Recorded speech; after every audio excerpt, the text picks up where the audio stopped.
one of the things that we concluded in the book is that there are ways in which these kinds of connections become relentless.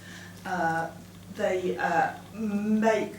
blurring of the home and the school spaces becomes quite coercive and surveillant for kids, and that kids are spending quite a bit of their time trying to find ways in which they are not monitored by the adults, either at home or at school. And so quite a bit of time looking for, as it were, positive disconnections.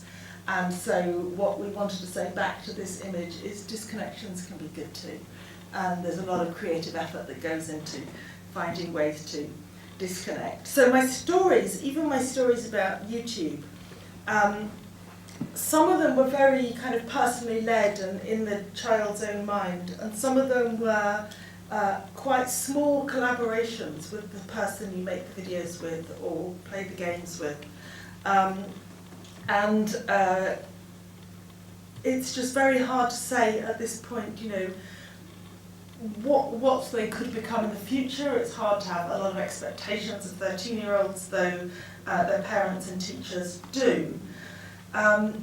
But I could also say, especially for the kids who were uploading, and some of the ones who were downloading but using in more kind of embedded and creative ways, why did they stop? Why do so few upload, so few create, so few persist? We interviewed them in the autumn term of the school, and they seemed deeply into it. Because we could follow up, we went back and talked to them about it 6 months later.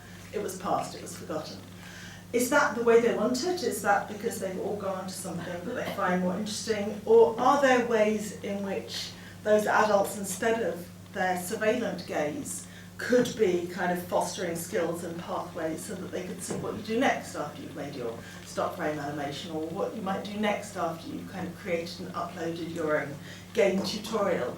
Because they struggled to say what they might do next. You know, we ask questions that perhaps are hard to answer, but we ask them a lot of questions about, you know, how do you know when you've kind of done it well, and when is it satisfying, and where might it take you, and what do you want to learn to do next? And they struggled with all of those, and to me it feels like a kind of an absent discourse that would enable them to kind of pursue some of these interests, which I guess as a society we do want them to pursue over and above learning things, as it were, offline. But it's all very far from, as it were, watching cute kittens and funny cock-ups and stuff on YouTube, which is what the parents and the teachers endlessly told us they must be doing when they're on YouTube. And I hope it, as it were, disaggregates the notion of users into the complexity and diversity of real people's lives.